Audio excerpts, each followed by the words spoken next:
Bien, merci beaucoup de vous être déplacés pour cette initiative qui est la première d'un cycle de 4 conférences où nous voulons explorer tous les problèmes liés à l'actualité sur l'enseignement de la citoyenneté ce soir. Un autre soir, ce sera sur la liberté d'expression et sur les luttes juridiques qu'on peut opposer au terrorisme. Et puis il y en aura une autre sur tout ce qui est laïcité, liberté d'expression.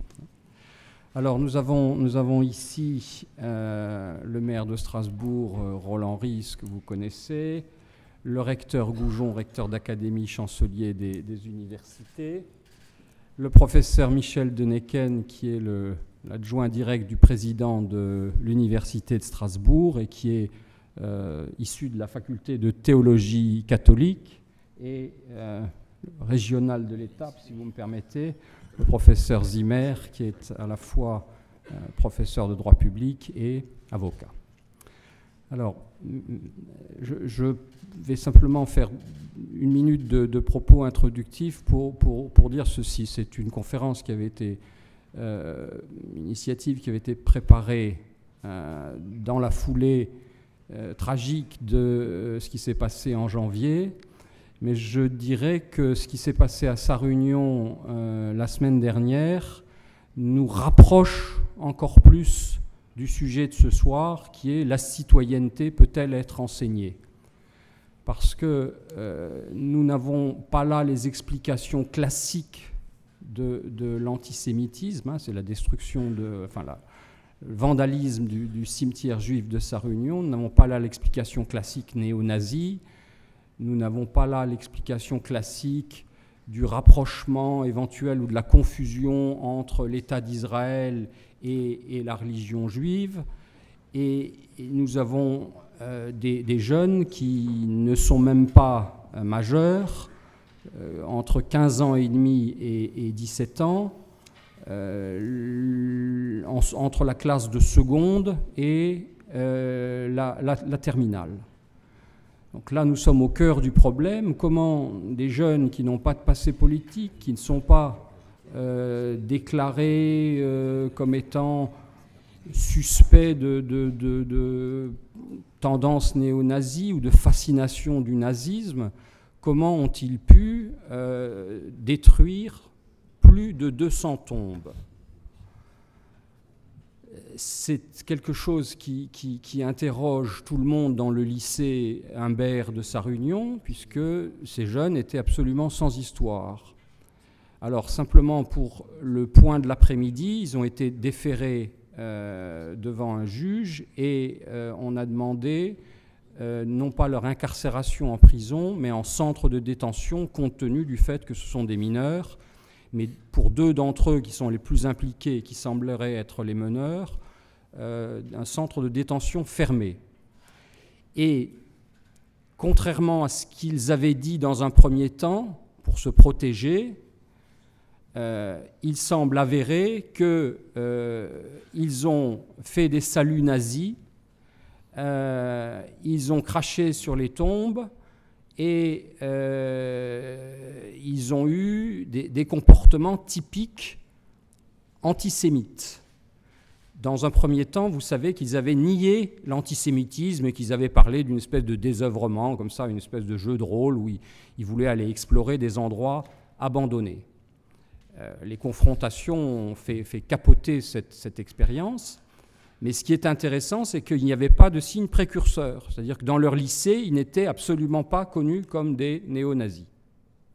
Donc voilà où on en est ce soir.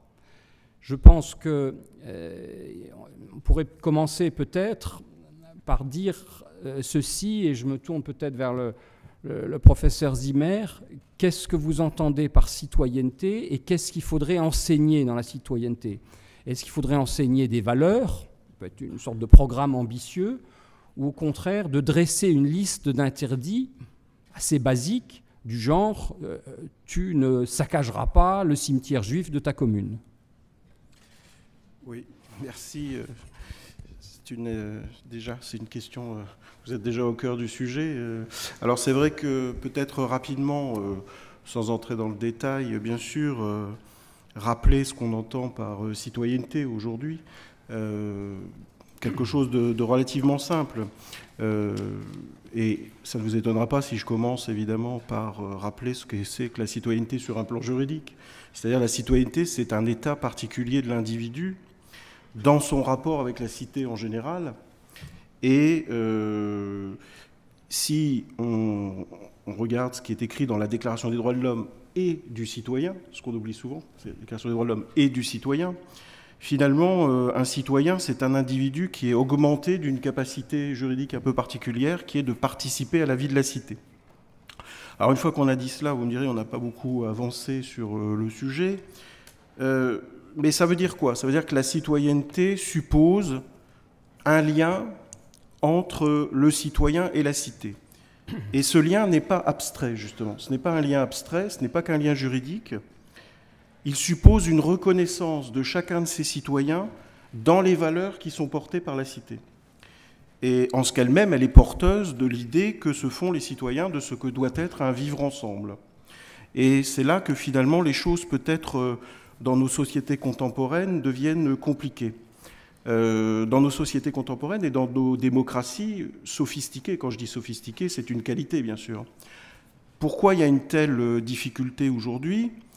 Alors, pour résumer, tout simplement parce que nos sociétés, depuis, disons, l'après-Seconde Guerre mondiale, ne sont plus aussi homogènes, elles se sont hétérogénéisées sur le plan social, sur le plan sociologique, sur le plan des valeurs, sur le plan culturel et sur le plan religieux. Et la démocratie, c'est un système politique un peu particulier, c'est ce qui fait tout son intérêt, c'est qu'il postule l'individualisme, c'est-à-dire la liberté de chacun, l'égalité de chacun, c'est-à-dire que chacun a droit d'avoir ses valeurs, sa religion, ses choix, et surtout que chacun ne peut pas imposer ses choix à l'autre. Et la démocratie, c'est un régime qui, lui, n'impose pas de système de valeurs. C'est un système qui est neutre, et cette neutralité générale, elle s'exprime par exemple dans la laïcité sur le plan de la religion, mais c'est une neutralité en termes axiologiques, c'est-à-dire en termes de valeurs.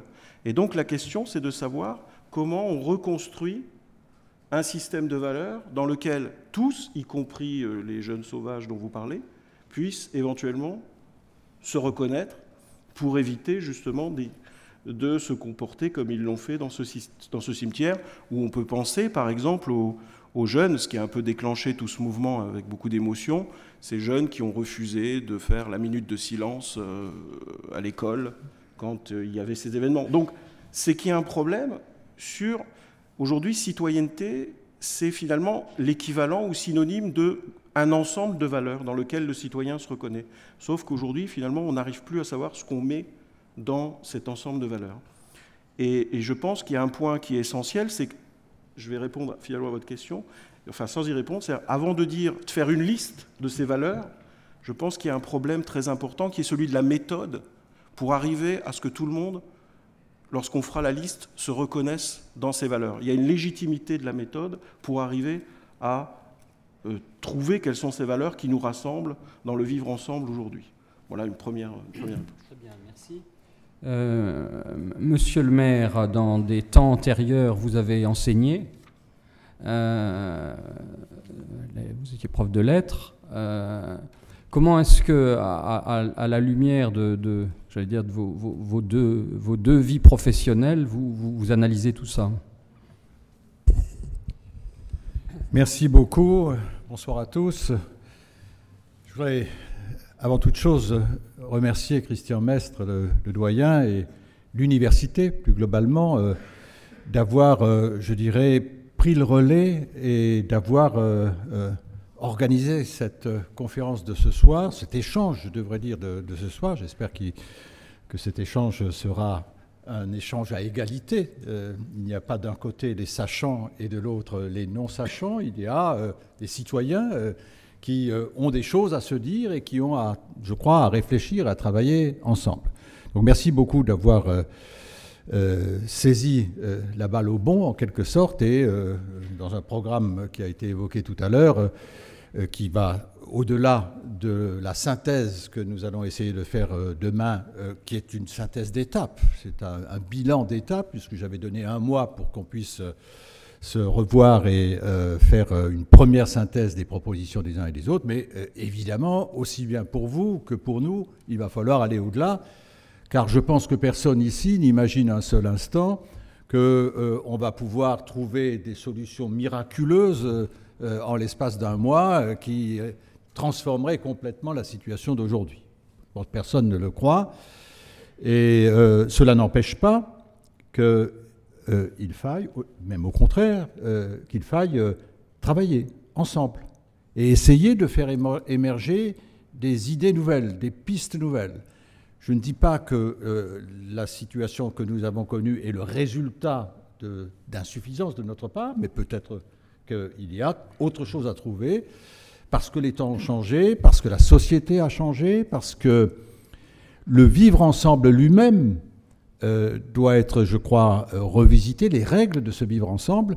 Et donc, il faut que collectivement, nous arrivions à travailler sur la base de ce qui s'est passé et pour aller au-delà et trouver des réponses nouvelles. Je pense que cet impératif pour nous aujourd'hui, il est catégorique.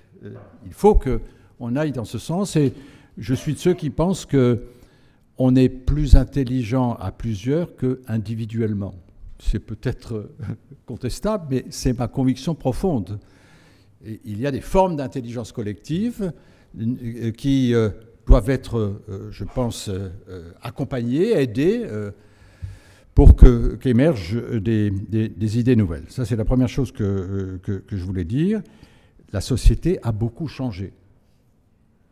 Et les relations des citoyens entre eux et les relations des enseignés par rapport aux enseignants ont changé et on ne peut pas raisonner aujourd'hui comme on raisonnait à l'époque où j'étais prof.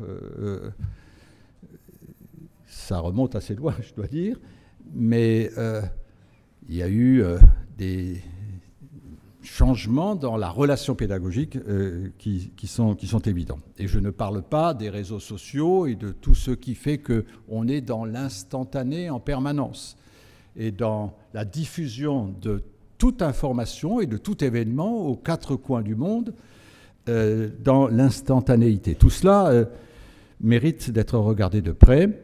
Et puis, ce qui se passe sur les réseaux sociaux est évidemment aussi un élément à prendre en compte. J'observe, et ce sera ma deuxième réflexion, que les événements du 7 janvier et les assassinats de Juifs qui ont suivi à Paris ont d'ores et déjà produit des répliques. Il y en a eu à Bruxelles, il y en a eu à Copenhague, et puis il y a eu sous une autre forme, même si c'est peut-être pas en rapport direct, c'est en rapport indirect à Sarre-Union.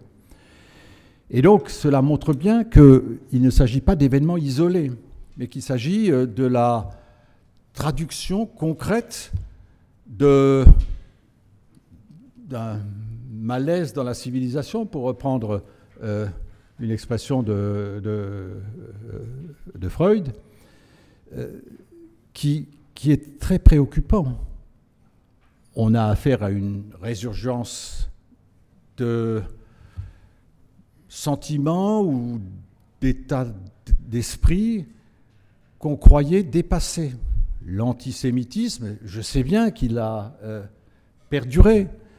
Le racisme, la xénophobie, la fermeture sur des communautés pour se protéger du reste du monde, et puis le radicalisme aussi, notamment islamique, qui gangrène notre relation les uns avec les autres. Et je pense qu'on n'est peut-être pas au bout de tout cela. et que toutes les mesures qui peuvent être prises et qui doivent être prises pour assurer la sécurité de nos bâtiments publics, bâtiments recevant du public, y compris ici à l'université, sont évidemment nécessaires. Mais il faut aller aux racines du mal. Pourquoi est-on dans des phénomènes d'intolérance, de méfiance à l'égard de l'autre, dans des volontés de convertir l'autre malgré lui? Comment est-on dans nos sociétés démocratiques et pluriculturelles et plurireligieuses arriver à ces phénomènes-là, à ces tensions sociales? C'est, je crois, à cela qu'il faut réfléchir, tout en prenant les mesures, évidemment, de sécurité nécessaires. Mais on ne réglera pas le problème uniquement avec les mesures de sécurité, même si elles sont nécessaires. Je pense qu'il faut aller à la racine du mal. Et puis, sur le sujet proprement dit, est-ce que la citoyenneté peut s'enseigner? Je dis oui, bien sûr, elle peut s'enseigner. Elle doit s'enseigner. Elle doit être un élément qu'il faut, je dirais, diffuser dans notamment les jeunes générations. Ce qui s'est passé à Sarre-Union est quand même tout à fait éclairant de ce point de vue-là, que des jeunes de 15 à 17 ans, pas innocents quand même, hein, pas innocents, et puis aller aussi loin dans la frénésie destructrice de tombes. Comment ont-ils pu arriver à ce niveau-là, si ce n'est parce qu'ils ne savent pas, je crois, que le début de la civilisation, c'est le respect des morts. C'est le respect des morts.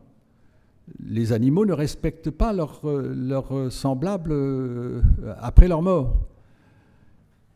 La civilisation, avec les rites funéraires, avec le respect des morts, est très ancienne. On ne l'a pas enseigné peut-être, on ne l'a pas en tout cas fait comprendre à ces jeunes-là qui se sont livrés à ces actes à Sarre-Union. Donc je pense qu'il y a évidemment une pédagogie de la citoyenneté, un accompagnement notamment des jeunes vers la citoyenneté, ce qu'on appelait à une certaine époque l'instruction civique, qui existe, mais qui peut-être ne produit pas les résultats qu'on peut espérer. Donc je crois que cet état de fait, ce à quoi nous sommes confrontés aujourd'hui, est à la fois l'expression peut-être d'un échec de notre part, mais aussi nous incite à s'ouvrir à d'autres voies, d'autres chemins, et je crois que c'est le sens de ces conférences citoyennes qui ont connu le succès, alors variable, hein, mais je pense qu'il y a là une nouvelle manière d'aborder ces questions et de trouver peut-être ces solutions nouvelles nécessaires aujourd'hui. Voilà les quelques éléments, monsieur le modérateur, que je voulais donner en guise d'introduction, mais j'attends beaucoup de la discussion après. Je vous remercie, monsieur le maire. On a posé les questions de fond, c'est quelle méthode finalement, hein? Je crois qu'enseigner, oui, hein, la réponse est oui, mais comment l'enseigner? Alors je pense que là, légitimement, c'est monsieur le recteur qui doit pouvoir nous donner non seulement son sentiment, mais aussi une feuille de route, parce que poser des questions, c'est très bien, mais je crois qu'il faut maintenant essayer d'y répondre. Monsieur le recteur. Moi, je vais essayer de tracer une voie, en tout cas une voie possible. Bon, tout d'abord, moi aussi, je souhaite remercier le doyen Mestre d'avoir organisé ce débat que j'ai bien volontiers accepté. Alors, pour deux raisons. D'une part, parce que je considère que le recteur doit être aussi un recteur dans la cité, hein, voilà, tout en faisant preuve de la réserve qui s'applique aux hauts fonctionnaires, ce qui est bien normal. Et puis surtout, la deuxième raison, c'est que l'école est au cœur, évidemment, du débat, vous l'aurez compris. Et récemment encore, des propos, des actes d'adolescents ont évidemment ébranlé la conscience de nos concitoyens et donc nous incitent bien évidemment à nous interroger sur ce que l'école a obligation d'apprendre. Et on voit bien que l'école est à la fois interrogée, Et je le dis sans fioriture, elle ne peut pas tout non plus. Et quand je dis l'école, c'est des tout petits jusqu'à l'université comprise. Donc ça, c'est le premier point. Mais néanmoins, elle est interrogée. Donc j'aimerais répondre à cette interrogation et donc vous livrer quelques pistes de réflexion. La citoyenneté, oui, j'en suis convaincu, elle s'enseigne. Elle s'enseigne d'abord par un acte de transmission. Alors la citoyenneté, ce n'est pas non plus un savoir traditionnel, ce n'est pas non plus un savoir livresque. Donc c'est une difficulté. Mais je crois que ça implique d'abord une transmission de comportement. Le terme ne me fait pas peur, d'un certain nombre de règles à partir du moment où nous sommes dans un collectif. Et on voit bien, lorsque l'on discute avec des enseignants qui ont affaire aux plus petits, que cela commence très très jeune. Et j'ai eu récemment une réunion tout à fait intéressante avec le procureur général, à Colmar, où on voyait que sur la radicalisation, par exemple, ça commence très très tôt, cette éducation à la tolérance, etc. Et que lorsque l'on saisit de l'adolescence, c'est presque trop tard. Donc il y a une approche comportementale à avoir, j'en suis convaincu, dès le plus jeune âge, alors 5-6 ans, en travaillant sur comment se comporter à l'égard de l'autre s'il pense différemment, s'il est habillé différemment, s'il vient à l'école avec peut-être des idées différentes, ou parce qu'à la maison, il vit d'une autre manière. Donc là, l'école a bien évidemment, dès le plus jeune âge, très sincèrement, un rôle à jouer. Et cela se poursuit avec l'âge évidemment, à la construction d'une adhésion à ce que l'on a pris l'habitude d'appeler le modèle républicain. Encore faut-il être apte à le définir. Bon. Alors, je crois que l'un des déficits, sans doute, dans l'école et au-delà de l'école, dans la société, c'est que nous n'avons sans doute pas suffisamment été en mesure de traduire en acte ce projet républicain. Et je le dis en toute sincérité, l'école a sans doute été trop en retrait dans la capacité qu'elle a de pouvoir transmettre des valeurs républicaines. Qu'est-ce que ça veut dire égalité? Qu'est-ce que ça veut dire liberté? Qu'est-ce que ça veut dire fraternité? Bon. Et puis, la société dans son ensemble. Parce que lorsqu'on me dit, voilà, mais certains publics, pour prendre un seul exemple, issu de l'immigration, mais pas seulement, et plus en difficulté avec la situation actuelle, c'est aussi l'école, on essaie de repenser le modèle, quand on voit tout ce que l'on tente de faire autour de l'éducation prioritaire, par exemple, où on met vraiment le plus de moyens à ceux qui en ont davantage besoin, mais cela interpelle aussi la politique des quartiers, cela interpelle bien évidemment l'accès à la culture. Bon. Donc, j'allais dire, c'est une analyse multipolaire qu'il faut avoir, même si je considère bien évidemment que l'école a toute sa part dans ce processus. Et puis évidemment, la citoyenneté, c'est un apprentissage. Un apprentissage qui passe, alors on a pris l'habitude d'utiliser cette expression, le vivre ensemble. Très bien, mais le vivre ensemble, ça se passe de quelle manière? Bon, ça veut dire être aussi ensemble à l'école et en dehors. Et cela implique aussi, là aussi chez les plus jeunes, la construction d'une mémoire commune. Ça, j'en ai vraiment l'intime conviction, non pas uniquement parce que je me suis rendu récemment avec le président de région à Auschwitz-Birkenau, qui est, bon, pour ceux qui y sont allés, vraiment un moment forcément saisissant, hein, mais surtout j'y étais avec 127 lycéens de l'académie, hein, puisque c'est un programme région, académie et mémorial de la Shoah, et vous voyez bien que les lycéens, ils reviennent forcément différents. Ils reviennent différents parce qu'ils se rendent compte que, oui, il y a un patrimoine commun, voilà, que l'on doit assumer aussi, des pages sombres de l'histoire, terribles, qui sont partie prenante du patrimoine de la civilisation et de la culture occidentale, et que si l'on s'approprie cette histoire commune, cela devrait, en tout cas, empêcher de vivre ce qui s'est passé, en tout cas, à Sarre Union récemment. Et là, je le dis en toute honnêteté, là, on est vraiment dans le devoir de l'école. Dans le devoir de l'école, alors il ne s'agit pas de vouloir imposer forcément, un certain nombre de valeurs, mais néanmoins, il faut tracer un cadre dans lequel l'enfant, l'adolescent s'inscrivent et doivent s'inscrire. Alors il y a des écueils à éviter, parce qu'il faut aussi tirer les leçons de ce qui a pu se produire.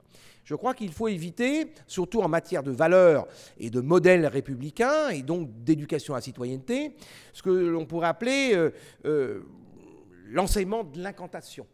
C'est-à-dire, on s'est trop longtemps contenté de dire, voilà, bon, ben, il y a un schéma, point, il faut y croire, on n'expliquait pas, donc certains se considéraient en dehors, parce qu'ils considéraient que de par l'origine, il n'y avait pas forcément à adhérer, si, mais il faut expliquer pourquoi.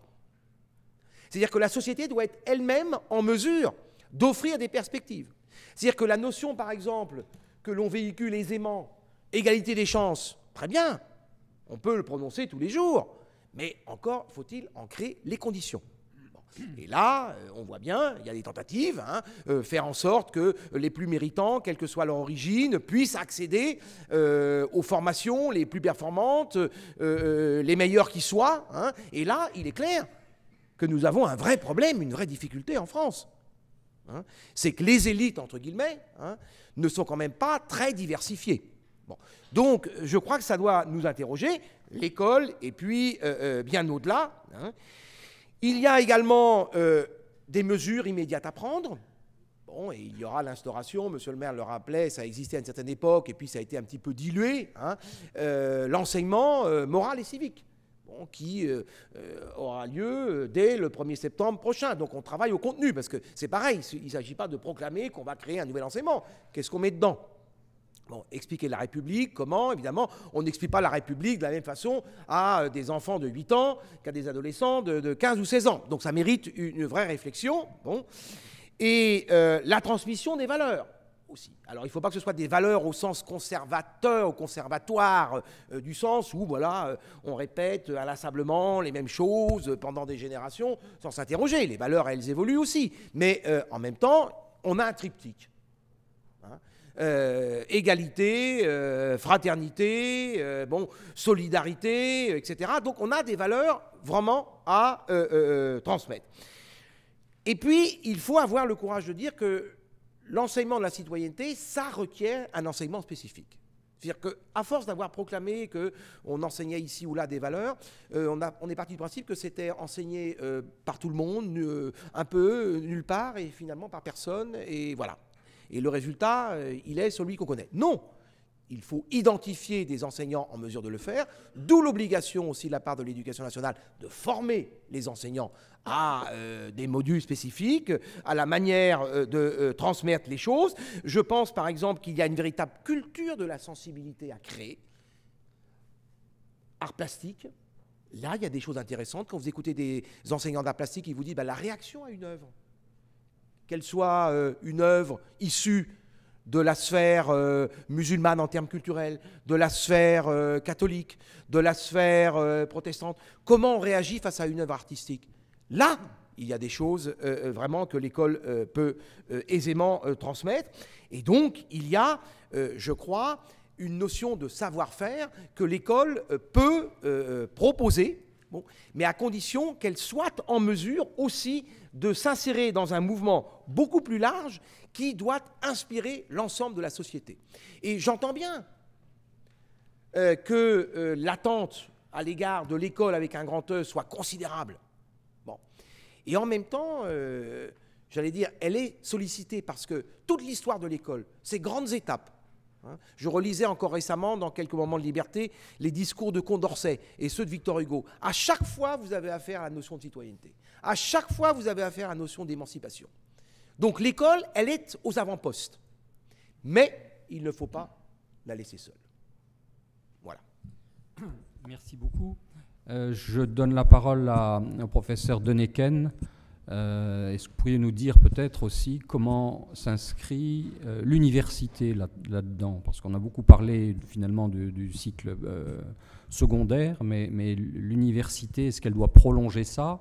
Ou est-ce qu'on considère justement que au moment du bac, ces choses-là sont considérées comme acquises et on peut passer à des formations spécialisées? Merci. Donc moi aussi, d'abord, je dois excuser Alain Berès, puisque je ne suis pas là au nom de mes compétences, si elles existent, théologiques, mais parce que tout simplement, tu l'as rappelé, je fais doublure du président quand il n'est pas là. Il est requis à la conférence des présidents d'université. Donc je parle non pas au nom du président ou au nom de l'université, mais nous formons d'ailleurs, cela dit, lui et moi, un ticket du point de vue des appartenances et des philosophies qui est déjà en soi une manière de vivre l'être ensemble et la pluralité. Voilà. Et donc je dirais que l'université elle-même, bon, elle ne peut que remercier donc Christian Mestre pour cette première conférence, parce que la faculté est à l'origine de 4, donc celle-ci et 3 autres conférences. Je dis aussi que l'université ne reste pas les bras ballants devant ce qui nous arrive et que beaucoup d'entre nous sont mobilisés. Nous découvrons, nous recensons actuellement toutes les richesses que nous avons dans les facultés, les équipes de recherche qui réfléchissent à ces questions-là. Et moi-même, je dirige une UMR. Je salue quelques prestigieux membres de mon UMR, dont Chantal Cutajar, où nous travaillons sur droit, religion, société. C'est-à-dire, clairement, Strasbourg est ici probablement un lieu où il peut se réfléchir des choses. Alors, hier, nous avions une réunion des directeurs de composantes, et Alain Berès et moi, nous avons quitté l'Institut Lebel, où elle se situait, par l'arrière-cour de la fac de chimie. Et on a trouvé un spectacle. Alors, je ne veux pas peindre les choses en rose. Il y avait une pause, alors il y a une chose très mal, il y avait un étudiant en chimie qui fumait. Alors, heureusement, pas dans sa salle de cours, mais sur l'autobahn. Il avait une kippa. Et il causait avec une fille voilée. J'en tire 2 conclusions.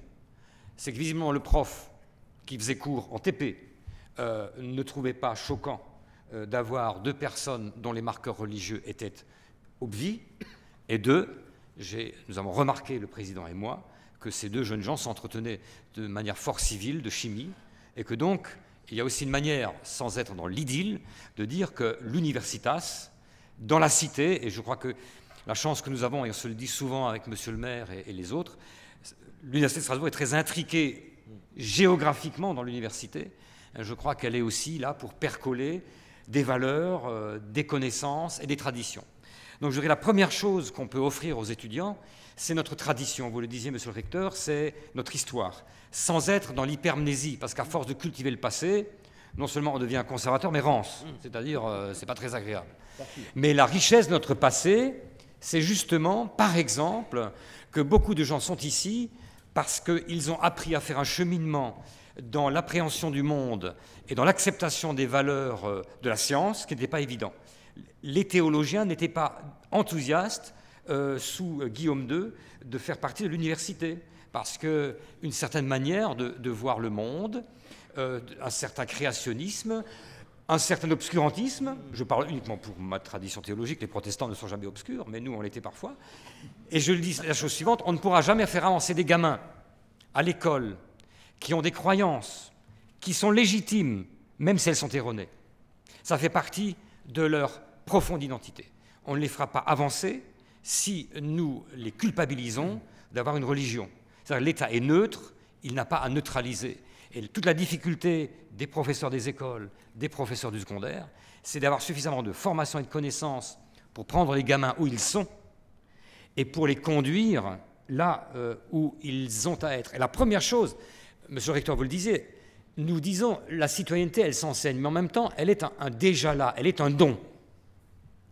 Et mon problème, c'est quand je vois dans mes quartiers que des gamins ne sont pas convaincus de cela, parce qu'ils croient que l'école de la République, c'est l'école où il n'y a pas de chance d'aller dans un lycée, où il n'y a pas de chance sociale. Alors, je ne me berce pas de refrain uniquement sociologique. Les frères Kouachi étaient plutôt pas mauvais à l'école. Hein. Sauf que les frères Kouachi, ils ont connu un autre déclassement, c'est le déclassement familial. Et je pense qu'un des grands problèmes qu'ont les instituteurs aujourd'hui et les profs, c'est que les familles elles-mêmes subissent de plein fouet des déclassements et des pertes de valeurs et de hiérarchie. C'est-à-dire que ce qui est très anxiogène pour l'enfant à l'école, il ne retrouve pas forcément le nid rassurant des valeurs familiales chez lui. Bon. Donc je crois qu'il y a un premier problème. Alors l'université, elle a d'abord des savoir-faire, des savoirs qu'elle peut mettre à disposition. L'université elle-même, dans la symphonie des savoirs, et qui rappe, qui prend un jeune et qui le déniaise, qui lui apprend que ce qu'il croit n'est pas mal, mais est peut-être faux. Le premier acte de citoyenneté que nous avons à poser, le premier devoir que nous avons vis-à-vis de nos étudiants, c'est de les considérer comme des citoyens, de leur faire prendre conscience que l'université, encore gratuite et encore d'État, malgré les difficultés budgétaires, monsieur le recteur, est un formidable cadeau pour eux. Et donc, pour moi, comme enseignant-chercheur, c'est un devoir impérieux que de leur faire comprendre que de cette citoyenneté-là procède leur accueil à l'université. Et donc, nous avons un devoir d'excellence en faisant notre boulot. Le deuxième point, je l'ai cité. Je pense que la formation d'un jeune passe par la confrontation avec l'altérité. C'est-à-dire qu'à l'université, il découvre des savoirs qui ne sont pas les siens, d'où l'importance d'une pluridisciplinarité qui n'est pas seulement, disons, professionnalisante, mais qui est presque une philosophie.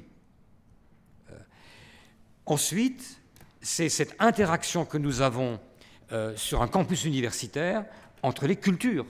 Nous sommes l'université de région qui a le plus grand nombre d'étudiants étrangers, ou d'étudiants internationaux, comme on dit.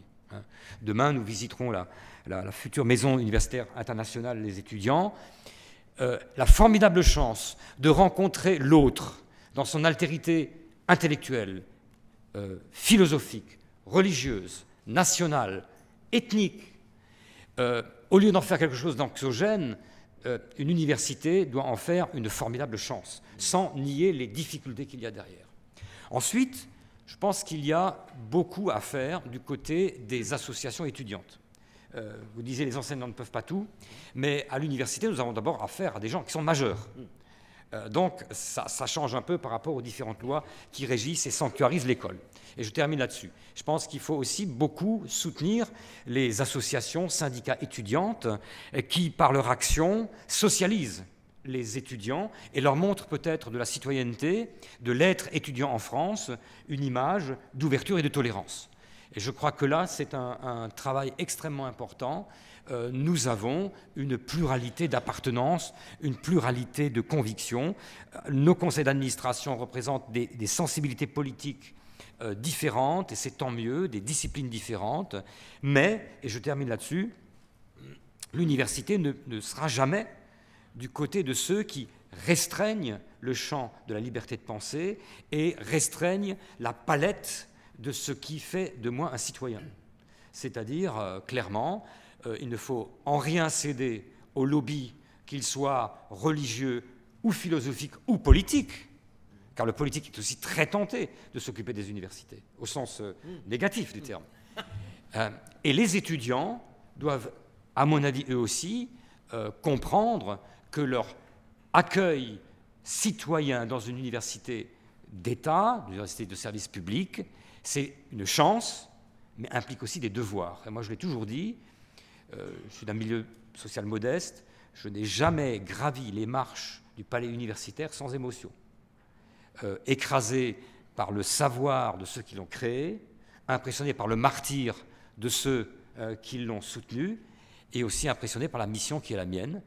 Et donc, moi, je dirais, la citoyenneté à l'université, c'est d'abord des enseignants-chercheurs citoyens qui conjurent à ce qui les unit plus qu'à ce qui les sépare. Et l'image que nous donnons comme enseignants-chercheurs, elle doit être, alors c'est mon côté scout, excusez-moi, exemplaire.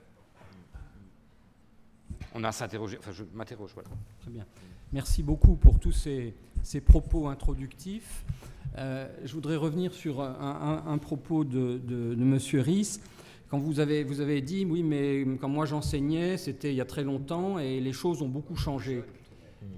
Je ne nie pas les changements, mais qu'est-ce qui fait qu'une chose aussi simple que je ne saccage pas une tombe a changé en 2015 par rapport à ce que c'était en 1970 ou 80. On a quand même là quelque chose d'extrêmement basique, non, quand tu l'enseignais, j'entends, 80. Voilà. Voilà, 89. Alors, la question reste, indépendamment des dates. Si je le savais, je pense qu'on aurait peut-être plus de facilité à trouver des réponses. En réalité, les choses ont évolué dans la complexité.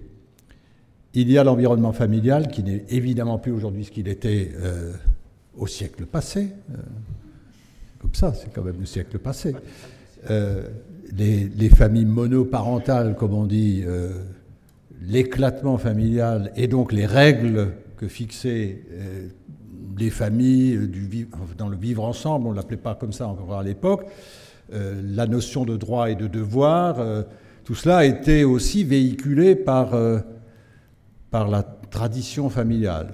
Ça s'est beaucoup perdu. Et il fut une époque, effectivement, le fameux « famille, je vous hais », qui peut-être a laissé des traces, enfin, mais bon, il y a d'autres phénomènes. Donc je pense que cette référence à une culture familiale, on peut dire ça sous cette forme-là, aujourd'hui, elle n'existe plus ou elle est complètement diverse, mais le plus souvent, elle n'existe pas. Deuxièmement, je crois quand même que les notions de morale, civique, de respect de l'autre dans sa différence, de lutte contre la peur de l'autre qui naît souvent de l'ignorance de ce que sont de ce qu'est l'autre dans sa différence. Tout cela a aujourd'hui un peu explosé et on a des jeunes qui sont sans repère. Je pense que ceux de Sarre-Union en constituent un exemple enfin, presque caricatural. Donc des jeunes de 15 ans, de 16 ans, de 17 ans qui en arrivent à ne pas comprendre que la base de la civilisation, comme je disais tout à l'heure, c'est le respect des morts. Mais au-delà de ça, comprendre que celui qui est différent de moi peut constituer une richesse pour moi, un plus et non pas un moins, ça aussi c'est quelque chose qui s'est perdu très, très largement. Moi j'étais très reconnaissant aux responsables de la Grande Mosquée d'avoir ouvert la mosquée à tous les citoyens de Strasbourg, musulmans bien sûr, ou non musulmans. Pourquoi ? Parce que c'est la meilleure façon de lutter contre la peur, l'angoisse que génère l'ignorance de l'autre. Après tout, qu'on prie son Dieu de telle façon ou de telle autre façon, ou qu'on ne prie pas du tout, ça ne me menace pas dans mon identité, ça ne doit pas me menacer dans mon identité. Ça peut m'apporter quelque chose ou pas. Donc ces éléments fondamentaux, enfin, qui constituent le lien social, le rapport à l'autre, ça s'est quand même aujourd'hui perdu dans la jeunesse. Et c'est pour ça que je pense qu'il faut... alors je ne sais pas si on refera de l'instruction morale ou civique, vous l'avez dit, monsieur le recteur, dès la prochaine rentrée, il faudrait faire. Je crois que imprégner les jeunes de ces éléments qui nous paraissent à nous naturels, mais qui ne le sont pas forcément, ça me paraît, là encore, un impératif catégorique, comme je le disais tout à l'heure. Alors, les jeunes de Sarre-Union, c'est un problème vraiment très intéressant, c'est presque, sans jeu de mots, un cas d'école, parce qu'il semblerait, je le dis encore entre guillemets, mais on est à peu près sûr que l'un des 5 est le petit-fils d'un proviseur de lycée. Donc on n'est pas du tout dans des familles complètement éclatées, dans la misère sociale, dans la misère intellectuelle. Donc là, il y a vraiment quelque chose qui se passe, et le mot a été transmis à plusieurs reprises, a été prononcé à plusieurs reprises, c'est celui de transmission. Est-ce que, monsieur le recteur, dans la façon dont on a pensé l'histoire-géographie des dernières décennies, est-ce que l'instruction civique n'a pas toujours été le parent pauvre, Et est-ce que dans la façon d'enseigner l'histoire et de découper les programmes d'histoire jusqu'au baccalauréat, est-ce qu'il n'y a pas eu là un certain nombre de dérives ou de lacunes? Alors, tout d'abord, c'est vrai qu'il y a eu des lacunes. Hein. Par exemple, ce qui paraît invraisemblable, jusqu'ici, donc on va essayer de repenser les choses, hein, bien évidemment, dans les lycées professionnels, les élèves n'avaient ni enseignement civique, ni enseignement philosophique. C'est quand même incroyable, alors qu'on mesure que beaucoup de ce que l'on a appelé, par exemple, les incidents au moment de la minute de silence, émanaient, alors pas uniquement hein, d'ailleurs, mais enfin, bon, en partie en tout cas, de ces établissements. Et ce sont les mêmes jeunes qui n'ont jusqu'ici absolument aucun accès à la philosophie, à la réflexion, au rapport aux institutions, etc., etc. Donc, en effet, ça implique de repenser et d'étendre à toutes les catégories d'élèves cet enseignement moral et civique, dont je vous confirme, monsieur le maire, qu'en effet, il sera mis en vigueur au 1er septembre 2015. Alors maintenant, il faut s'atteler, je l'ai dit, au contenu. Alors, l'enseignement de l'histoire. Quand vous regardez les programmes, et j'en ai discuté aussi avec des historiens, c'est vrai que même chez les plus petits, il y a une accumulation parfois de périodes, de connaissances, sans que l'on ait un objectif clairement identifié. C'est-à-dire qu'on leur demande de maîtriser strate sur strate, voilà, mais quelle est la finalité? Surtout pour les plus petits. On ne peut pas considérer que la finalité, c'est une succession de connaissances sans aucun lien avec leur vécu, avec la société dans laquelle ils évoluent. Bon, et peut-être, cela mériterait-il de mettre l'accent sur des phases clés comme la Révolution française, ce qu'elle a pu apporter à la civilisation occidentale. La Shoah est-elle suffisamment traitée? Ça mérite aussi une vraie réflexion. Hein. J'ai regardé qu'on y insistait davantage en première, en terminale. Cela n'est-il pas trop tard? Ne doit-on pas l'évoquer plus en détail avant?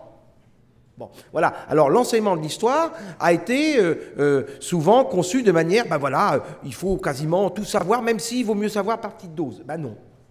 Peut-être qu'on n'est pas censé former des historiens spécialistes de l'égyptologie, hein, même si j'adore l'Égypte, mais il y a peut-être des choses autres à transmettre. Voilà. Alors, on parle toujours de l'enseignement de la philosophie, et puisqu'on est dans une fac de droit, je voudrais poser la question, qu'est-ce qui fait que le droit, à aucun moment, n'apparaît dans l'enseignement secondaire ? Sauf dans quelques filières très spécialisées. Oui. Est-ce que... Je vous tends une perche, là, monsieur Zimmer. Oui. Engouffrez-vous. Alors, je ne sais pas, je me tourne vers monsieur Leclerc quand même. Il me semble qu'il y a quand même dans le secondaire un enseignement, en tout cas, alors juridique certainement pas, on est bien d'accord, mais il y a une sensibilisation qui se fait, et notamment un aspect qui est peut-être important pour ce dont on débat ce soir, qui est quand même... à travers l'instruction civique ou autre, une sensibilisation aux institutions, à la façon dont justement les institutions de la République, déjà, il y a quand même, on peut être étonné, si on se retourne vers notre propre expérience. Moi je me souviens qu'au lycée, je n'ai jamais eu du tout d'enseignement en matière institutionnelle, par exemple, comment fonctionne la démocratie. Or, cet enseignement existe maintenant dans les lycées. Et il prépare éventuellement à la faculté de droit. Mais disons que le droit au sens... c'est vrai, le droit au sens de sciences juridiques n'est pas enseigné dans les lycées, bien sûr. Mais je pense qu'il y a en revanche, et c'est un biais par lequel déjà, en effet, cette sensibilité vers le vivre ensemble, etc., peut se faire, notamment expliquer dès l'enseignement secondaire comment fonctionne la démocratie, sur quels principes essentiels de débat, de tolérance, de respect, comment se forme la loi, comment se décide les choses. Parce que j'insiste sur le point qu'à mon sens, un des problèmes, c'est celui et on le voit dans ces affaires, même si l'affaire de Sarre-Union est un peu particulière, c'est la non-reconnaissance de certains dans ces valeurs. Ce que disait monsieur le recteur tout à l'heure, elles ne peuvent pas descendre d'un coup, comme ça, du ciel. Il faut que ceux qui les reçoivent les acceptent d'une certaine façon. néanmoins. Et il est là le vrai problème. Il est dans cette méthode. Comment ils vont accepter de se reconnaître dans ces valeurs qu'on va leur proposer. Monsieur le doyen, j'ai cru comprendre qu'il y a un micro-baladeur où les questions sont posées verbalement. Comment Verbalement. Qui a le micro? Alors voilà. Bon. Est-ce qu'il y a dans la salle quelqu'un qui souhaite intervenir? Alors il y a 2 personnes dans la rangée là-haut, si vous voulez aller vers elles.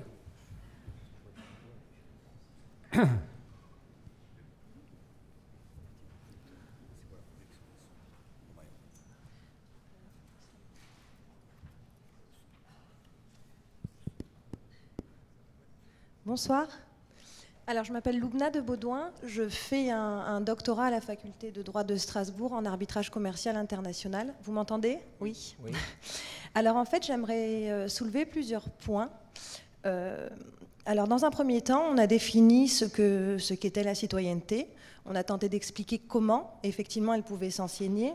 Mais à la question où, on s'est simplement arrêté à l'école. Et je pense qu'effectivement, cet apprentissage de la citoyenneté, il se fait également au sein de la cellule familiale, et on ne l'a pas mentionné. Je suis... Ça a été mentionné pour le déplorer son absence. Oui, alors je suis citoyenne française, de confession musulmane, mariée à une personne de culture catholique, mais qui est athée. Donc je mentionne toutes ces choses pour préciser à quel point cette citoyenneté française peut être multiple. Moi, je pense que j'ai eu cet apprentissage de la citoyenneté dans des choses simples à la maison, quand effectivement la France jouait au football et que mon père chantait la Marseillaise avant que le match ne débute. Donc je pense que c'est aussi une manière de faire cet apprentissage de la citoyenneté. Ensuite, je voulais soulever un autre point.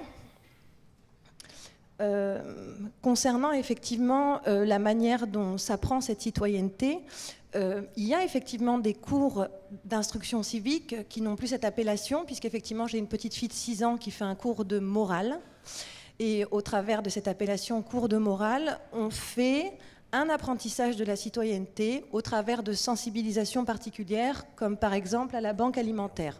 Voilà, c'est-à-dire qu'effectivement, on apprend aux enfants de 6 ans qu'être citoyen, c'est aussi partager, et on les a sensibilisés à la banque alimentaire. Ensuite, concernant aussi la refonte en fait, des programmes scolaires, je pense qu'effectivement, il n'y a pas suffisamment de référents communs au travers de tous nos programmes d'histoire, de géographie, ou effectivement les programmes d'art plastique. Et je pense que ces référents, ils doivent aussi passer par des référents issus, entre guillemets, des minorités présentes au sein de l'école. C'est-à-dire qu'on doit aussi parler de personnes qui ont accompli des choses et qui sont issues de minorités. Au-delà de ça, je pense aussi qu'il y a certains pans de notre histoire qui, malgré... comment dire, qui ne sont pas suffisamment mis en avant. Je me souviens qu'effectivement, quand j'étais en terminale, on a parlé très très peu de la guerre d'Algérie. Alors, je ne suis pas du tout d'origine algérienne, mais je pense qu'effectivement, ça fait partie de notre histoire commune. Et pour qu'enfin le deuil soit fait des deux côtés, il faut absolument que la mention de cette partie de notre histoire soit faite. Voilà, je ne sais pas si... C'était plus un témoignage qu'une question, mais je pense que ça rejoignait... Mais c'était pour aussi mettre en avant le fait que cette citoyenneté, je pense qu'effectivement, on ne peut pas, de manière générale, tout imputer à l'école républicaine, et que cette citoyenneté, son apprentissage doit aussi être fait au sein de la cellule familiale. Très bien, merci. Et vous pouvez donner le micro à votre voisin. Merci. Oui, bonsoir. Donc nous sommes, mon collègue et moi, enseignants à l'école Reuss au Nehof. Donc en fait, donc on a une question en fait, qui s'adresserait plutôt à monsieur le recteur et éventuellement aussi à monsieur le maire. Donc vous savez qu'au mois de décembre, madame la ministre a dévoilé la carte de l'éducation prioritaire. Et le collège du Stockfeld ainsi que les écoles de son réseau, dont les écoles Reuss font partie, ont été déclassés de ce réseau prioritaire, puisqu'en fait, il y a 2 niveaux. Il y a un niveau REP, Réseau d'éducation prioritaire. J'essaie d'informer peut-être tout le monde, peut-être que tout le monde n'est pas au courant de ça. Et un niveau supérieur de l'éducation prioritaire, c'est-à-dire qui recevrait plus de moyens, qui est le niveau d'éducation prioritaire avec un plus après. Voilà, donc il y a le REP et le REP+. Donc le collège du Stockfeld, lui, serait en fait en REP, alors qu'il est situé dans un quartier, donc le quartier du Neuf pour les gens de Strasbourg, certainement qu'ils en ont déjà entendu parler, et même pour des raisons pas toujours très agréables malheureusement en dehors de Strasbourg. Donc nous sommes situés au niveau REP et nous n'avons pas accès au niveau REP+, alors que... Est-ce que je peux vous demander d'associer votre question au thème de ce soir, parce que oui, votre question est tout à fait intéressante. Je le fais, mais je voudrais que immédiatement. Vous veniez à la citoyenneté. Je pense que c'est ça qui vous intéresse là-dedans. Je le fais immédiatement. Et donc, il y a des chiffres qui ont été donnés par rapport à ce classement statistique. Comme quoi, par exemple, il y aurait 9,5% de chômage dans le quartier du Neuf, c'est-à-dire en dessous de la moyenne nationale. Donc, qui peut croire ça aujourd'hui ? Les chiffres donnés par la mairie donnent plutôt un chômage autour de 40% dans le quartier. Donc, il y a quand même un écart qui semble difficilement conciliable. Je ne vais pas rentrer dans les détails, mais il y a tout un tas de chiffres. On ne va pas rentrer dans une querelle de chiffres. Tout ça pour dire que le contexte est extrêmement sensible dans le quartier. La question de la citoyenneté, elle est évidemment centrale. Vous savez, vous parlez par exemple de mettre en place à la rentrée des cours d'instruction civique, mais vous savez que dans notre droit local, il y a déjà des cours de morale qui sont donnés dans toutes nos écoles en Alsace, qui touchent évidemment à la citoyenneté, au vivre ensemble, au quotidien. D'autant plus dans ces quartiers où on a des religions qui se fréquentent et qui essayent de vivre ensemble, c'est le mot, des ethnies qui se retrouvent, des gens qui arrivent, malheureusement qui se retrouvent projetés dans ce quartier sans aucun repère, et aussi 15% des enfants de nos écoles sont des enfants qui sont en internat ou qui vivent dans des foyers, alors qui ont été mis dans ces foyers pour beaucoup sur placement judiciaire, justement parce qu'il y a des problèmes familiaux, sociaux, économiques, voire psychologiques assez lourds. Et donc, on a affaire à une situation qui est extrêmement difficile, extrêmement, j'allais dire, quasiment explosive au quotidien. Et donc, la citoyenneté, elle est évidemment centrale. Et on essaye de concilier et de faire en sorte que tous ces gens-là cohabitent dans les meilleures conditions possibles. Mais malheureusement, on ne nous donne pas les moyens nécessaires pour y arriver aujourd'hui. Alors, monsieur le recteur, on a déjà eu l'occasion de l'entendre à ce sujet dans la presse locale. Par contre, je voulais juste interpeller monsieur le maire là-dessus, c'est-à-dire que fin janvier, il y a eu un débat au conseil municipal à propos de cette question du REP+, sur le réseau du collège du Stockfeld. Je crois que là, par contre, monsieur le maire ne s'est pas exprimé. Sur un débat sur l'école en général. Monsieur le maire ne s'est pas exprimé à ce sujet. Justement, on aimerait avoir un petit peu son avis. Est-ce qu'il pense que le collège du Stockfeld et les écoles de son réseau devraient rentrer en REP+. Merci beaucoup. Voilà. Bon. Monsieur le maire veut... Tu veux commencer ? Oui, alors, vous soulevez la question des moyens et vous dites que le Stockfeld est effectivement dans un quartier difficile, c'est incontestable. Je crois savoir que, contrairement à ce que vous dites, il n'y a pas de rétrogradation, il y a simplement une non-progression vers le REP+, comme vous dites. Moi, je pense, évidemment, les moyens, c'est très important. Mais on est dans des revendications classiques. Moi, ce que j'attends, ce soir, de ce débat, c'est qu'on explore des pistes nouvelles et que peut-être mettre les moyens derrière. Moi, mon orientation, c'est celle-là. Quand on m'interroge pour savoir, au fond, ce que j'attends de ces conférences citoyennes, j'attends des idées nouvelles et puis après, on va essayer de les intégrer dans nos politiques publiques à nous. je ne peux pas, moi, parler au nom de l'éducation nationale ici, mais l'orientation de base, c'est celle-là. On a des phénomènes nouveaux, enfin, surprenants, je crois. Enfin, je reviens sur sa réunion, quand même, qui pu penser qu'on en vienne à cette dérive-là. Et plus généralement, l'antisémitisme, l'islamophobie, le racisme, la xénophobie, dans une société quand même de liberté, dans une société démocratique. On arrive, est-ce que c'est le communautarisme qui nous amène à cela? Est-ce que c'est la famille qui ne joue plus son rôle? Je crois que c'est peut-être cela. Alors le reste, la revendication qui est la vôtre, je la connais. Je ne sais pas si c'est vous, mais on m'a interpellé là-dessus. Si on pouvait aller plus loin, monsieur le recteur, je n'y verrais que des avantages. Mais ne considérons pas que tout cela est uniquement une question de moyens. Enfin, je ne le crois pas. C'est une question de moyens, mais il y a aussi à réfléchir sur les réponses qu'on apporte à ces nouvelles situations qu'on connaît aujourd'hui. Enfin, ça, c'est ma conviction. Oui, je veux dire 2 mots, même si ça n'est pas l'objet direct du débat, mais je veux bien m'en saisir quelques instants. D'abord, monsieur le maire vient de le dire, vous n'êtes pas du tout dégradé ni déclassé, ça c'est un élément de langage qu'on vous a mis dans la main, mais ça ne correspond pas du tout à la réalité. Bon, donc les moyens sont stricto sensu maintenus, et vous le savez pertinemment. Bon.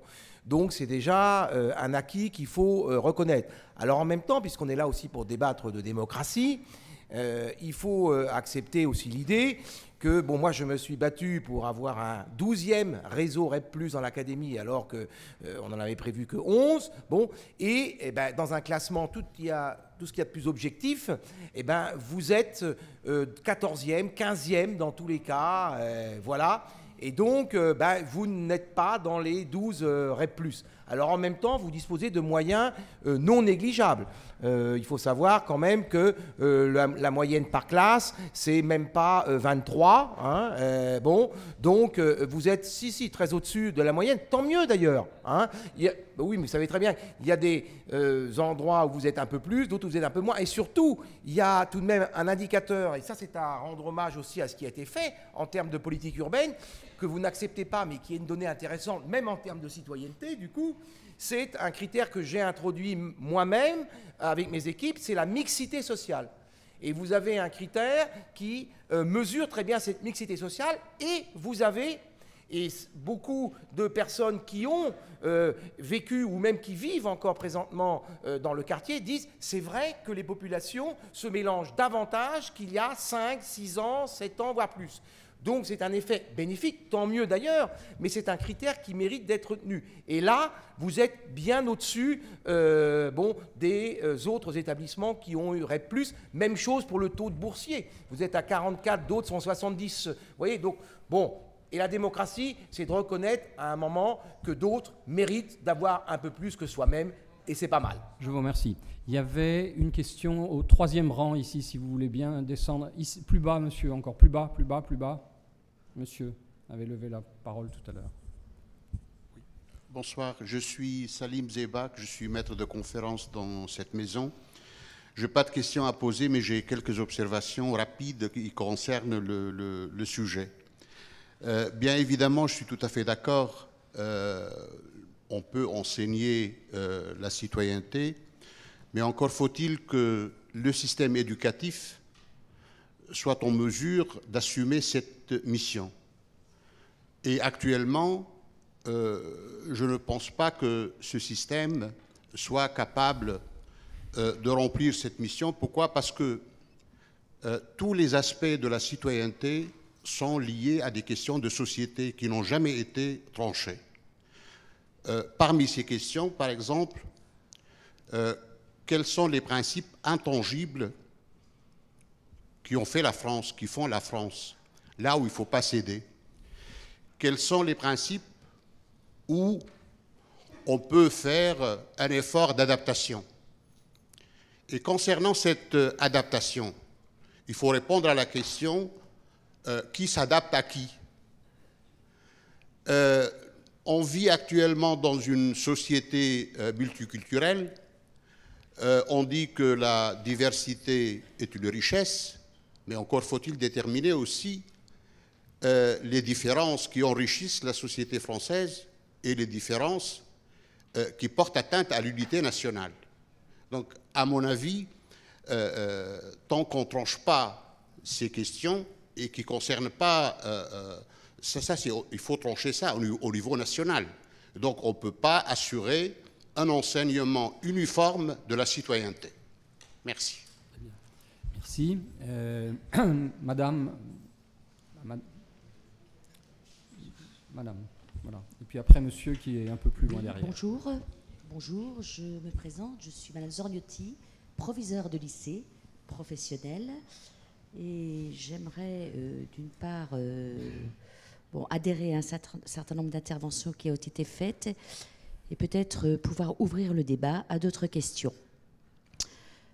Concernant l'intervention de mon recteur, voilà, auquel je ne peux qu'adhérer, par loyauté et par conviction, je voudrais ajouter qu'il est indispensable aujourd'hui, je pense, de détacher l'enseignement de la citoyenneté d'un ensemble d'enseignements qui participaient jusqu'à présent, tout simplement parce que cela permettra effectivement d'y intégrer à la fois de l'histoire religieuse et sans doute de la philosophie qui demande, je pense, un traitement à part et par des professeurs expérimentés et formés.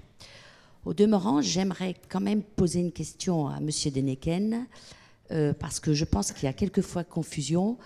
Quelle différence entre la morale et la citoyenneté?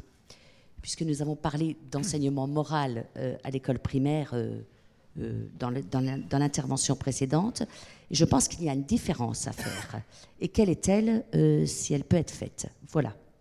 La deuxième question, c'est qu'on a beaucoup parlé d'enseignement de la citoyenneté, et j'ai envie de dire aussi d'abord, c'est que considérer les jeunes comme des citoyens à l'école. Et là, je crois que c'est quelque chose qui vient élargir le débat. Alors, j'aimerais m'adresser à M. Zimmer. Est-ce qu'il peut peut-être nous préciser quelles sont les prérogatives du citoyen dans la cité, tout simplement pour ouvrir le débat donc à cette question. Enfin, il y a une question qui peut-être va vous faire un peu tous sursauter. Est-ce qu'il n'est pas temps de revoir un certain nombre de lois dans notre République, puisqu'il s'agit de ne pas gommer les appartenances, j'allais dire, de chacun des citoyens, parce que c'est d'abord sur là que se fonde la citoyenneté de chacun. Et qu'en est-il de la loi sur le voile islamique à l'école? Voilà. Et de son évolution possible. Alors, je vous remercie. Merci. On va prendre peut-être dans l'ordre les questions morales. Michel Denneken. Rapidement, oui, donc en Alsace-Moselle, la morale n'est pas un enseignement qui remplace l'instruction civique, mais c'est l'option que les parents peuvent avoir pour ceux qui ne souhaitent pas suivre l'enseignement luthérien, réformé ou catholique. C'est un élément important. Deuxièmement, c'est vrai que la question de la citoyenneté, et monsieur le collègue l'a dit tout à l'heure, ce sont des principes aussi dans lesquels on doit discerner entre l'intangible et l'adaptable. Or, les réponses ne sont pas les mêmes selon les pays. Par exemple, au Canada, il y a ce qu'on appelle l'accommodement raisonnable, qui, dans notre tradition, est pour le moment un peu gauloise, un peu belliqueuse, pas possible, parce qu'on est autrement tendu sur les questions de religion que dans d'autres pays. Donc déjà, nous avons nos propres gènes, nos propres énervements collectifs et nos propres réponses. Ensuite, je crois qu'effectivement, dans ce qui manque aujourd'hui, c'est, et on rejoint le problème de l'histoire, je ne vais pas être long, le grand problème, c'est que la plupart des jeunes générations, quelles qu'elles soient, n'ont plus de rapport à l'histoire, au temps long. C'est ce que j'appelle, moi, le syndrome de la tablette. Il n'y a pas de temps avant et après. Ça explique, par exemple, il y a un petit bouquin de 2006 d'un spécialiste, d'un sociologue qui s'appelle Olivier Roy, qui s'appelle « La sainte ignorance ». Et il montre que beaucoup d'intégrisme religieux viennent de ce que les jeunes s'inventent, une tradition qui n'existe pas. Ils croient être dans la tradition du retour à l'islam, parce que souvent ces enfants sont de parents musulmans non pratiquants. Et ils reviennent à un état de la religion qui n'a jamais existé, qui est un état théorique, un Coran non critiqué et des hadiths absolument ignorés.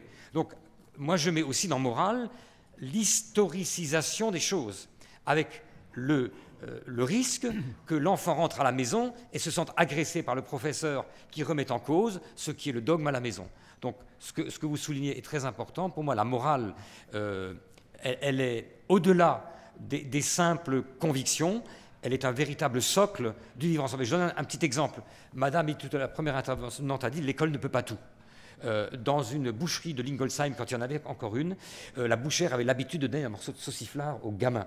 Et je me souviendrai toute ma vie, un mercredi matin, la bouchère donne un morceau de sauciflard au gamin, et le gamin tire sur la saucisse, et vous savez comment c'est. La bouchère attend un petit merci. Et le merci ne sort pas. Elle est quand même bonne fille, elle lui lâche. Et la maman lance à la cantonade de la boucherie « Ah, c'est terrible, on ne leur apprend plus rien à l'école ».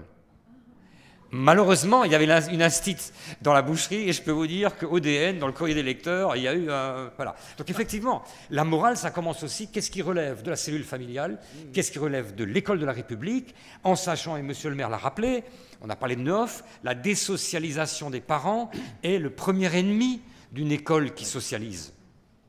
Et heureusement, je plaide pour l'alma mater, parfois des jeunes, quand ils arrivent à l'université, reprennent comme jeunes adultes, un chemin que leurs parents n'avaient pas emprunté. Et donc moi je suis assez optimiste quant à la capacité de l'université à rendre plus citoyens des jeunes. Je pense que le travail que nous faisons sur l'égalité femmes-hommes dans notre établissement, je pense que l'accès de beaucoup de filles aux études, qui doit être une militance de tous, toutes confessions confondues, est une des clés. Nous devons aussi, derrière les principes, avoir des politiques de quotas, il faut avoir le courage de le faire, d'encourager celles et ceux qui ne franchissent pas le plafond de verre, que ce soit pour des questions de genre ou des questions d'appartenance. Les essais de CV anonymes, par exemple, sont positifs. Donc voilà, il faut aussi que l'université participe de ce travail de citoyennisation, je ne sais pas comment dire, des jeunes. Mais la morale, elle doit être majuscule. Elle ne doit pas être celle d'une tribu. Très bien. Alors, il y avait encore une sous-partie dans la question de madame, pardon, ouais, sur les signes religieux, si j'ai bien compris. Oui, mais vous avez posé aussi sur les signes religieux, c'est ça, hein? Oui. Bon, ça, je pense que c'est monsieur le recteur qui est... Oui, bah, de toute façon, la loi de 2004 s'applique, hein, c'est-à-dire pas de signes religieux à l'école, et en même temps, il faut que l'école soit accessible à ce que l'on appelle la culture, non pas religieuse, mais la culture du fait religieux. Et ça, c'est autre chose. Et lorsque le président de la République a récemment dit, d'ailleurs, au vœu du monde éducatif, je me trouvais en disant, il faut aussi réfléchir à l'enseignement laïque du fait religieux, ça, c'est un vrai défi. Et en Alsace, il se trouve, terre concordataire, comme vous savez, qu'une heure d'enseignement religieux est dispensée à l'école, sur fonds publics, donc sur budget, entre guillemets, du recteur, sauf demande de dispense express des parents, etc. etc. Et j'ai rencontré l'ensemble des autorités religieuses concernées, je dis, voilà, il y a peut-être l'occasion de réfléchir à une autre chose. Comment est-ce qu'on peut faire pénétrer dans l'école, dans le respect des convictions et des croyances de tout à chacun, et de ceux qui ne croient pas, évidemment, un intérêt pour l'histoire des religions. C'est pas la même chose, d'ailleurs. Bon. Et donc, on voit bien que, présentement, cela fait défaut dans la culture des élèves, des lycéens. Bon.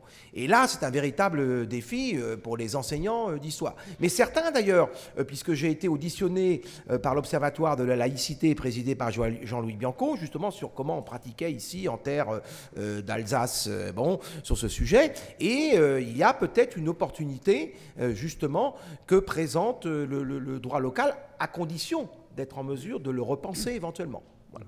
Merci. Oui, il y avait une question. Monsieur, allez-y, vous avez le micro. Ça marche. Et puis après, monsieur qui est là. Ça marche? Oui. Très bien. Ça marche, oui. Bon.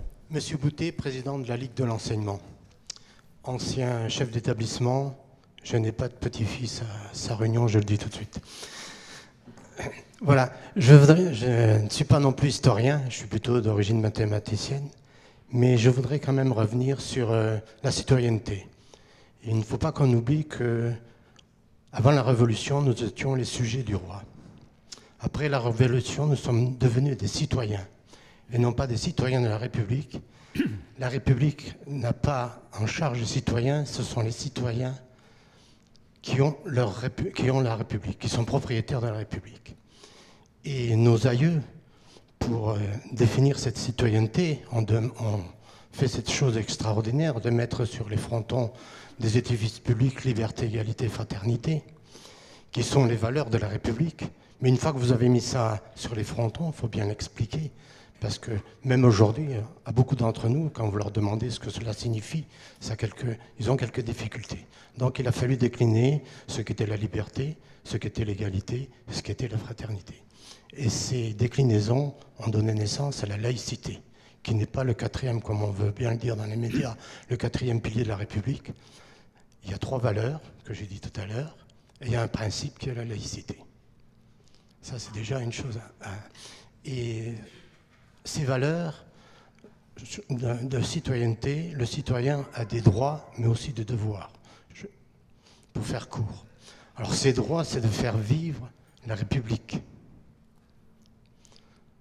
Et ça se confond avec le devoir. Pour faire vivre la République, il faut participer, ne serait-ce qu'en usant de son droit de vote. Et pour qu'elle continue à vivre, il faut qu'ils utilisent ce droit.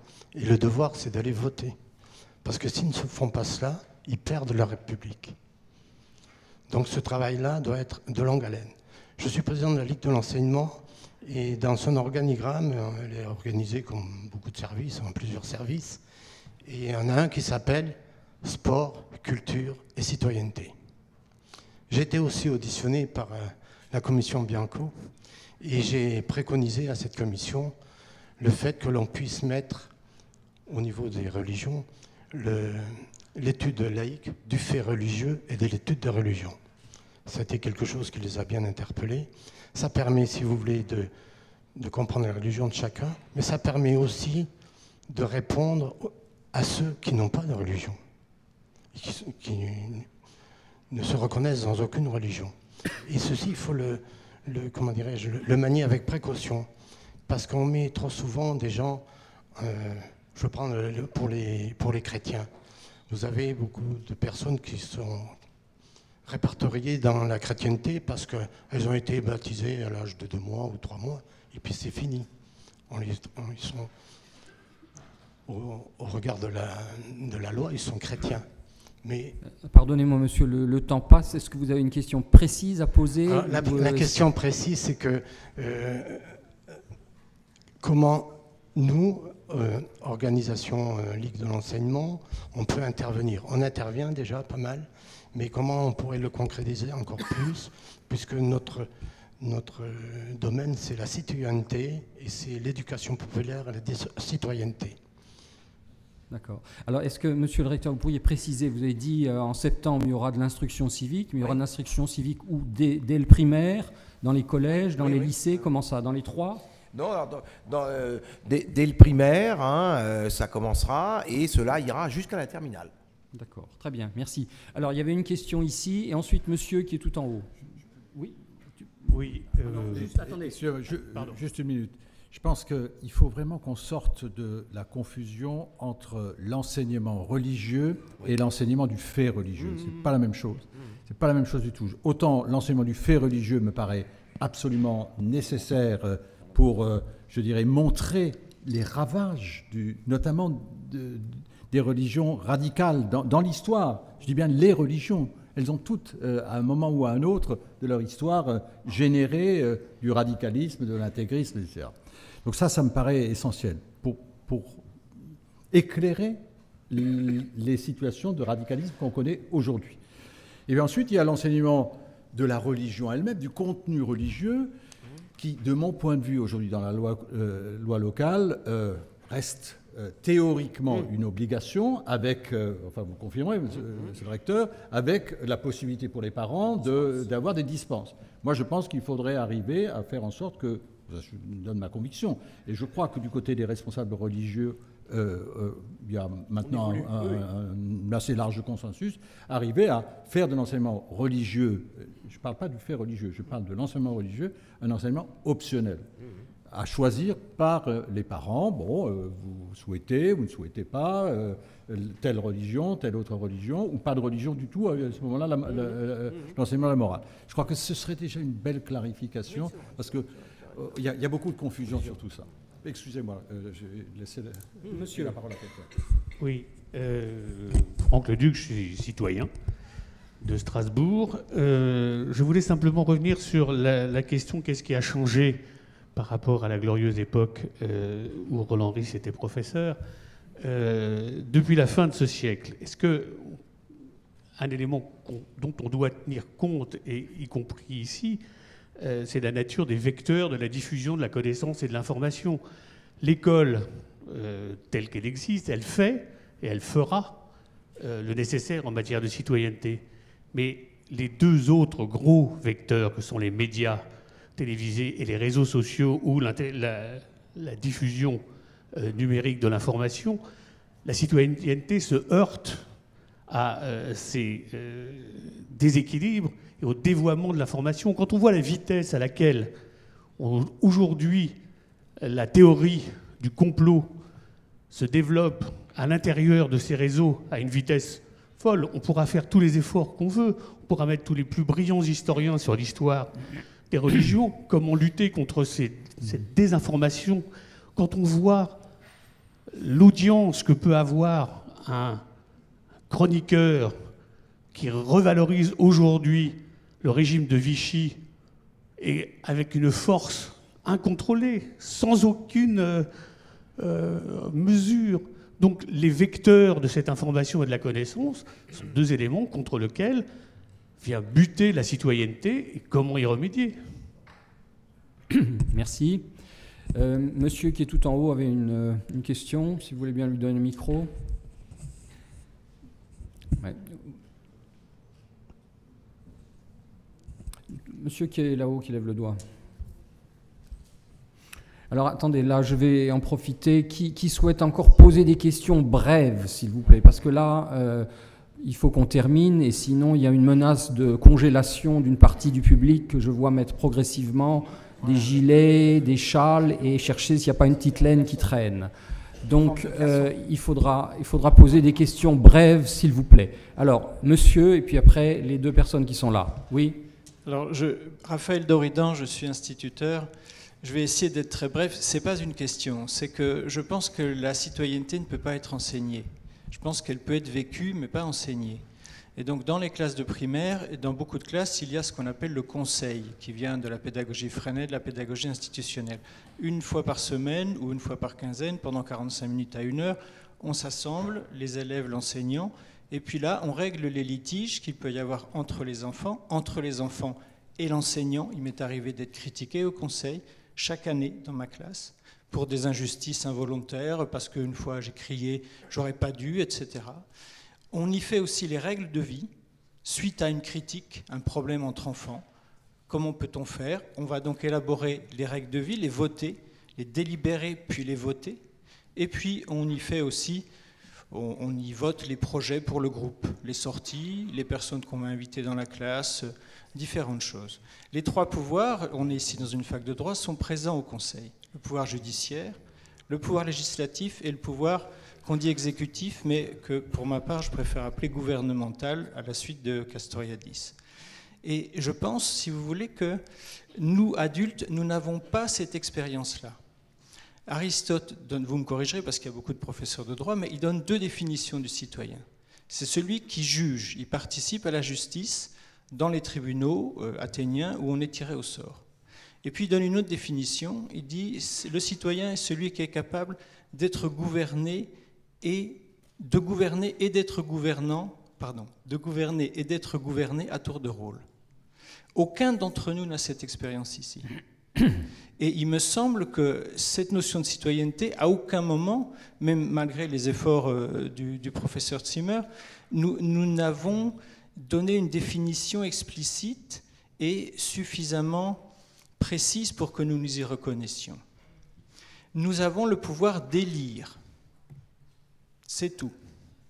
L'élection, pour Aristote toujours, c'est le principe, c'est l'oligarchie, hein, c'est le principe aristocratique. Ce n'est pas la démocratie du tout.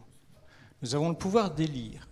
Nous avons un traité, je finis là-dessus après, nous avons un traité de libre-échange qui est en train d'être négocié avec les États-Unis. La question a été posée à la salle des conseils, au centre administratif, au secrétaire d'État, au commerce. Va-t-on ratifier par référendum? Il a dit « le Parlement est légitime à mon sens ». Donc, M. Ries, en tant que sénateur, vous aurez, vous, à ratifier. Il a été sénateur. Ah pardon, excusez-moi, je suis désolé, j'ai pas suivi tout. Mais disons qu'un sénateur ratifie, nous, non.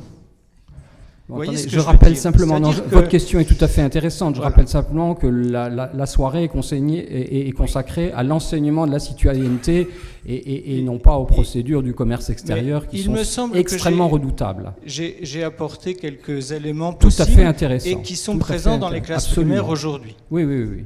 Alors, je ne sais pas, est-ce que Roland... Peut-être juste sur un des éléments que vous avez évoqué et que je partage, alors, je ne sais pas si c'est Aristote ou pas, vous le confirmerez, M. Zimet, le citoyen, c'est celui qui est gouverné et qui est susceptible de gouverner. Récemment, j'ai accueilli des classes de CM1 et CM2, parce que voilà, l'Odyssée citoyenne, ça existe depuis longtemps, hein, c'est pas récent. Et évidemment, comme toujours, ils m'ont posé des questions sur voilà, comment vous êtes devenu maire, comment vous faites, etc. Des choses très, très concrètes. C'est très jeune. Et chaque fois, je mets l'accent sur le fait que la fonction élective est une fonction et pas un métier. Même s'il y a une forme de professionnalisation, bien sûr, mais moi, mon métier reste aujourd'hui le métier d'enseignant, à vrai dire. C'est pour ça que j'ai été formé. Pour devenir maire, il n'y a pas d'école, il n'y a pas de formation spécifique. C'est un citoyen pour une période donnée qui est chargé par les autres citoyens de prendre des décisions en leur nom. Donc la citoyenneté, mais on ne peut peut-être pas aller trop loin dans ce sens, c'est ça. C'est évidemment vivre en société et être gouverné. Et puis c'est, le cas échéant, participer au gouvernement ou avoir la fonction exécutive ou de gouvernement. Les deux aspects sont indispensables pour qu'il y ait un équilibre démocratique. Très bien, merci. Monsieur qui a la chemise bleue. Merci. Je m'appelle Ouali Abdallah, marié, 2 enfants, citoyen français. Alors, le thème de ce soir, c'est la citoyenneté peut-elle être enseignée? Oui, sans aucun doute. La citoyenneté, c'est l'acte, par exemple, lors des élections, d'aller voter. La citoyenneté, c'est aussi des actes. C'est quand on aide une vieille dame à traverser la route, quand on cède sa place dans un bus à une vieille dame. Donc, vous avez dit tout à l'heure qu'il faut mettre des outils. Mais moi, je pense que les outils sont là. Le droit est là. Est-ce qu'il ne faudrait peut-être pas réfléchir et mettre en place, réfléchir surtout à la notion de l'égalité et de l'injustice dans cette société? Moi, personnellement, quand j'ai eu mon diplôme, j'ai respecté, si on peut dire ça, respecté un certain nombre de choses pour vivre en société, arrivé à obtention du diplôme, et quand j'ai écrit, par exemple, de nombreux CV pour un emploi, j'ai senti une certaine discrimination, parce que je m'appelais peut-être Ouali Abdallah. Est-ce qu'il ne faudrait pas réfléchir, est-ce qu'il ne faudrait pas une vision politique? Est-ce qu'il faudrait voir un peu comment est-ce qu'on pourrait travailler sur l'égalité? L'égalité, c'est dans la déclaration de l'homme et du citoyen, c'est prévu dans le droit. La Constitution depuis 1946 dit la République est laïque, démocratique et sociale. Est-ce qu'il ne faudrait pas revoir la politique de l'urbanisation? Voilà, merci.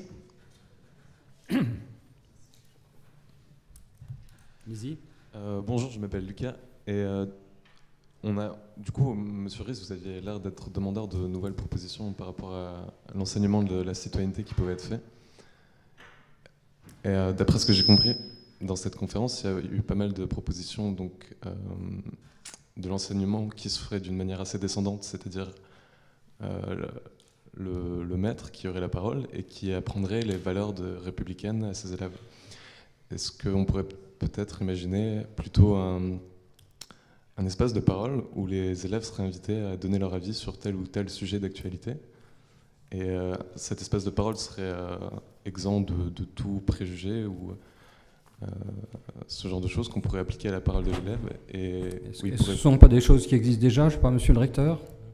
Si, il existe des forums. Par exemple, je vais prendre un exemple parce qu'on ne l'a pas évoqué à propos de Sarre-Union, mais il se trouve que parallèlement à la cérémonie officielle à laquelle monsieur le maire et moi-même étions, les lycéens de Sarre-Union ont pris l'initiative de faire une marche de silence dans cette ville pour montrer d'abord qu'ils étaient en désaccord total avec ce qui avait été fait, surtout qu'ils ne voulaient pas que leur établissement soit identifié à ce drame. Et donc cela a fait, entre eux, avant que la décision soit prise, l'objet d'un débat au sein du conseil de la vie lycéenne. Vous voyez ? Et donc ce sont des instances qui fonctionnent bien, où les lycéens ont la parole entre eux à l'égard d'adultes, etc. Et donc il y a des forums déjà qui existent. Alors ça ne veut pas dire qu'il ne faut pas améliorer leur fonctionnement, etc. Mais il y a déjà des instances. Et ça se passe plutôt bien d'ailleurs. Hein. Et là on a un bel exemple, une discussion au sein du conseil de la vie lycéenne a débouché sur une belle initiative qui a constitué à organiser cette marche silencieuse. Mais du coup, juste pour continuer, excusez-moi, mais alors dans cet exemple-là, ce forum est venu se placer après des événements qu'on pourrait considérer comme dramatiques, mais est-ce qu'on ne pourrait pas penser à les systématiser dans tous les lycées, par exemple? C'est dans tous les lycées. Il y a une possibilité de forum dans tous les lycées. Oui, un conseil de la vie lycéenne qui serait donc... Il existe. Oui. Ok, merci. Madame, s'il vous plaît. Oui, bonjour. En fait, je voudrais soulever 2 points. Donc déjà, je rejoins la première qui avait parlé à propos de l'éducation. Donc j'ai envie de dire que l'éducation, déjà, ça commence dans la famille. Donc la première école, c'est bien la famille. Et après vient l'école. Donc voilà. Donc en gros, la citoyenneté doit s'apprendre déjà grâce à la famille, en fait. Comme anecdote, en fait, moi, j'avais des cours en secondaire, j'avais des cours en éducation civique, mais personnellement, ce que j'en ai retenu, c'est que des définitions, et encore, je ne les ai pas tous retenus. Et ce qui fait ce que je suis aujourd'hui, citoyenne française d'origine algérienne, de confession musulmane, c'est vraiment ce que j'ai vécu avec les autres, comme M.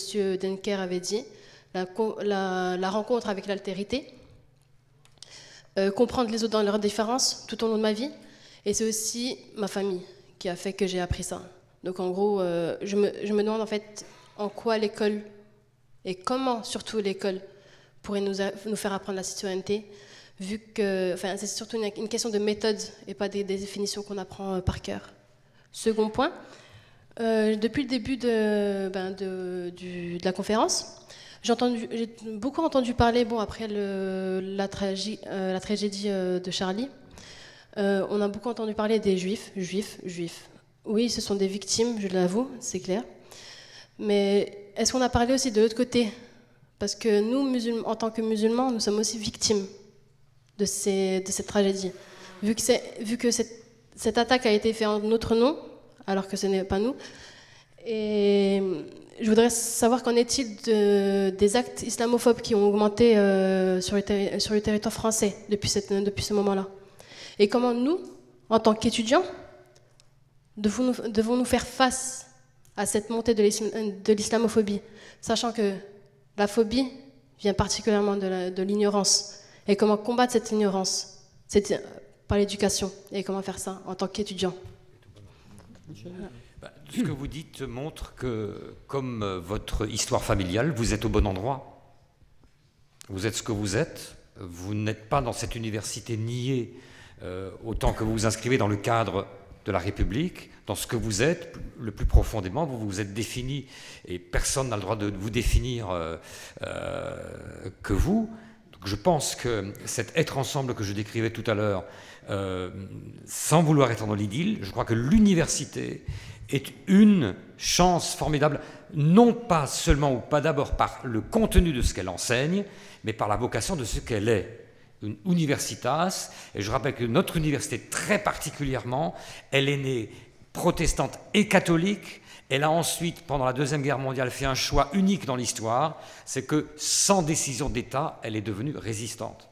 Et ce sont, vous avez dit, c'est la République, c'est les citoyens qui font la République, ce sont les étudiants et les profs qui font cette université. Alors, merci et bravo si vous participez à la construction de cette université, qui a un devoir vis-à-vis de vous, comme vous avez un devoir vis-à-vis d'elle. Et c'est vrai, on l'a dit, et je le dis comme aussi responsable de programmes qui concernent le droit islamique, oui, les musulmans sont autant victimes que les juifs de musulmans qui prétendent, au nom de Dieu, tuer les autres. Vous êtes victime, et quand on est victime, on a des droits, mais je pense aussi, nous pouvons attendre de toute religion, qu'elle porte son écho à la construction de la société en désarmant tout son potentiel de violence. Et il est vrai que le christianisme a mis 1800 ou 1900 ans à accepter de sortir du créationnisme, d'accepter la confrontation avec la science. On ne peut donc pas demander à des traditions qui ne sont pas occidentales de faire en 2 ans ou en 20 ans le chemin que certains ont douloureusement fait. Je rappelle que les catholiques, en 1937, ont dû abandonner l'idée selon laquelle seule la monarchie était la forme de gouvernement. En 1937, il y en a qui étaient nés déjà dans cette salle, je pense. Donc il faut laisser les gens faire le chemin, c'est pas en tirant dessus, c'est en leur montrant la communauté universitaire là où ils sont, où la confrontation d'idées est une construction de l'altérité et de l'adulte, et non pas une destruction de son identité. Vous êtes à la bonne place. Merci beaucoup, Monsieur Deneken. Je propose de terminer sur ce point, cette conférence, en rappelant que donc il y en aura encore une sur la laïcité, une autre sur la liberté d'expression, et une autre avec un sujet qui mérite encore peut-être d'être reformulé, mais l'idée, c'est le rôle du parquet dans la lutte contre le terrorisme. Alors les dates et les lieux ne sont pas encore fixés, nous les donnerons dans les dernières nouvelles d'Alsace, et par le biais de la faculté de droit, ils seront affichés comme ici. Donc merci encore de cette participation, et merci au doyen Mestre d'avoir provoqué cette réunion. Merci beaucoup.